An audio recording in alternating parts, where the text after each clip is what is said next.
এক সাধারণ কর্মচারী হয়ে বাবা তার মালিকের দোকানে চোর অপবাদে মার খেয়েছিল। আমার বাবা বলতে গেলে একদম দরিদ্র পর্যায়ের একজন মানুষ, কিন্তু অসম্ভব সৎ, সহজ সরল, খুব ভালো মনের একজন মানুষ। আমার বাবা তেমন মাঠে ঘাটে পরিশ্রম করতে পারতেন না। আসলে বাবা রোদের মধ্যে কাজই করতে পারতো না। এই জন্য আমাদের বাড়ির থেকে একটু দূরে গিয়ে একটা মুদির দোকানে কর্মচারী হিসাবে কাজ করত। তবে আমাদের পরিবারের মধ্যে ভালোবাসা, সুখ, শান্তির কোনো অভাব ছিল না। দরিদ্র হলেও মা হাসি মুখে সবকিছু মেনে নিয়ে সবকিছু মেনটেন করে চালাতো। আমরা ছিলাম এক ভাই এক বোন। আমি ছিলাম বড়, আর আমার ভাই ছিল আমার থেকে বেশ কয়েক বছরের ছোট। অত্যন্ত নিষ্ঠার সঙ্গে বাবা তার কাজ করত।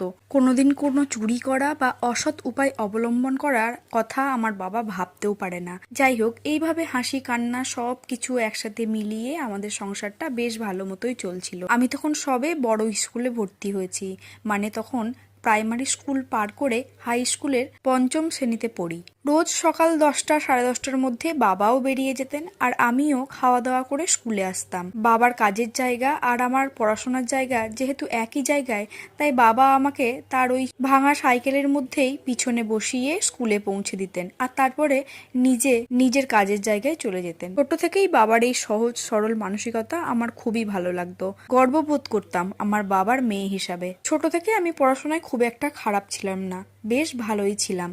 এমনই বাবা একদিন কাজে গেছেন। নর্মালি মুদির দোকানে যে সমস্ত কাজ হয়, মালপত্র দেওয়া নেওয়া, সেই সমস্ত কাজগুলোই আমার বাবাকে করতে হতো। টাকা পয়সার হিসাব রাখা বা টাকা পয়সার লেনদেন করা এটা মালিকই করত।